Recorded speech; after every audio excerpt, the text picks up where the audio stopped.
community members here out in support of what we're trying to do. We've done about 160 of these over the course of the last year and a half, and this is the last one we're going to do in this race. And I think that there's no better place to end this really great journey that we've been on than here in Visalia, in my hometown where I grew up. So thank you so much.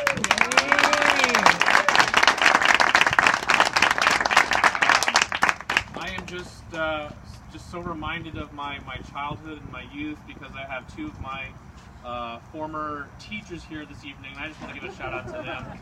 Mrs. Lane, who's here, who taught me high school English. Mr. Harrell, who was my 8th grade computer science teacher.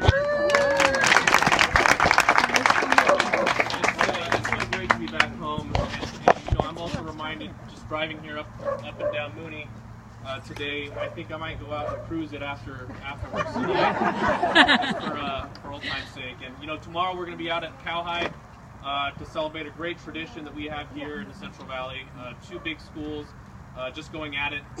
And I'm reminded of the fact that even though we fight over little things about where did you go to high school, I went to Whitney, you went to Redwood, that sort of thing. I think in the end our community has been able to come together, generally speaking. And I think that we have a real opportunity here this year.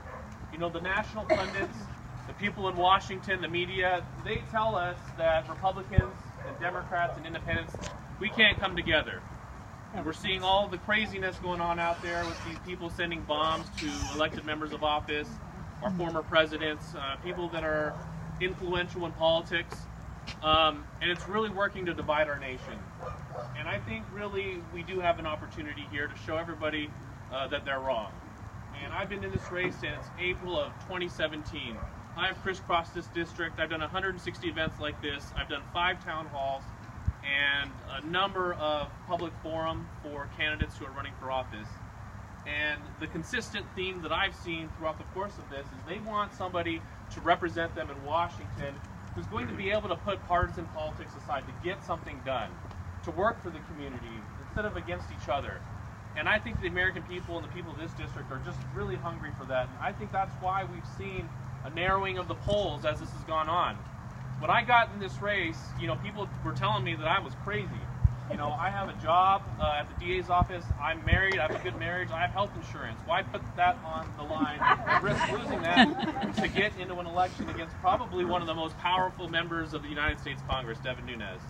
And when we started, we were 36 points down. We had $0 in our bank account, and Devin Nunes had $3 million.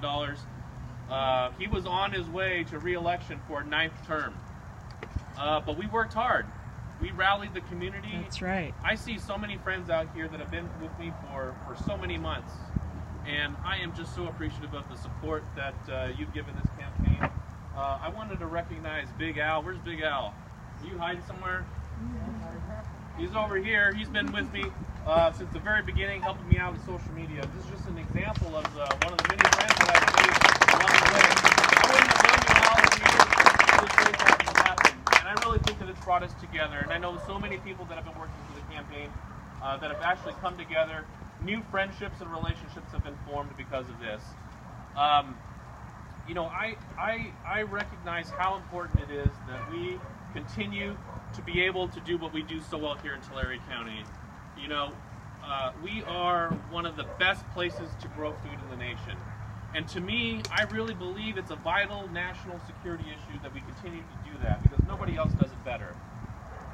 But the only way that we're going to continue to do it is if we have water projects and water security here for the Central Valley. And just not water for our farmers and our growers, but for our communities as well. We have serious clean water issues for people that just want to drink water that comes out of their tap. There are places outside of Exeter right now where people are being told to boil their water before they drink it. And that is happening in the richest country in the world, in the United States of America, in the 21st century. And we don't have lawmakers that are out there working to address this issue. Our member of Congress certainly has ignored it. He is a guy that has talked a lot about being this water dude. I'm going to be the water guy. He's been advocating for more water storage. That's very noble. I think he went to Washington at first to do the right thing. But somewhere along the line, he got swallowed up. by the DC swamp. I think he really did. And now he is owned by the corporations that fund his campaign. Over 85% of the money that he gets to run his operation are from special interest groups like corporations. They give him millions and millions of dollars. And so he goes to Washington and he does their bidding. He votes their way. And this is why he's supporting tax breaks for the wealthiest Americans and tax breaks for the corporations that haven't hired any additional workers or improved the wage gap. And these are the corporations that are selling us out, polluting our environment, taking our water and shipping it down to LA. And so I think it's time for a change, and we need a member of Congress who's going to reject this type of special interest money, especially from corporations. I really believe that if we have a member of Congress that is going to work for us, that we can get so much accomplished here. And I've been working day in and day out to build the necessary relationships that we need, not only here locally, but in Washington as well.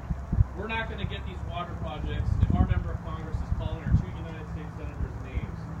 That's not how politics works. Politics works only if you compromise and cooperate with folks that you need to earn their votes, so they vote for your projects. And I think we're going to have a new opportunity in 2019 in a new Congress to really tackle an issue that has been plaguing the United States of America for so long. You know, we've been spending a lot of time and money and resources overseas rebuilding other nations, but we spend very little time or energy or effort here in the United States of America. And again, this is an area where the two parties can come together. We can invest in our communities. We can work on things like water projects in the Central Valley, transportation, investing in our communities, jobs, education, healthcare, making sure that Social Security works for future generations, making sure that Medicare and Medicaid isn't privatized and owned by corporations. We can do all of these things if we eliminate the corporate influence from our politics. And I think that having traveled this district and having the opportunity to meet some of the other candidates that are running for Congress on both sides of the aisle, I am very hopeful. I am hopeful for change in this coming year, and I think we really need it. With all the divisiveness that we're seeing coming out of Washington, you know, the United States of America used to be the country represented by the Statue of Liberty. This is why my parents came to this country, because they knew that if you came to America, you worked hard, you paid your taxes, and you did your part, volunteered in your communities, that the American dream would protect you, that you can accomplish anything that you want in life. And that is the dream of, you know, not only my family, but I think for millions of other families all across this great nation. And I really think that's in jeopardy right now when we're talking about limiting immigration to the United States of America. We're talking about really walling off the southern border of our country. You know, instead of the country of the Statue of Liberty, we're now the country of a wall. A country that's about hate and intolerance. And we see it every single day from the White House podium and from Donald Trump's Twitter account. And so we need to lay the groundwork for 2020 to make sure that we finally have an administration that's going to be working for us. Here in the Central Valley, we're going to be hit hardest by the effects of global warming and climate change. And we have an EPA out there, and an EPA administrator who doesn't really believe in climate science. And it really does us a disservice here. Our best form of water storage for the Central Valley is the Sierra Nevada snowpack. That's right. And we can't dam our way out of this problem. Dams could be part of the solution, but it's not the only piece. Long term, we need to make sure that we re-engage in the global community. We need to make sure that we're partnering with other nations to reduce CO2 emissions. Walking away from the Paris Climate Accord was the biggest mistake ever. And now the UN just released a report saying that we have about 20 years to go before we hit a time where there's going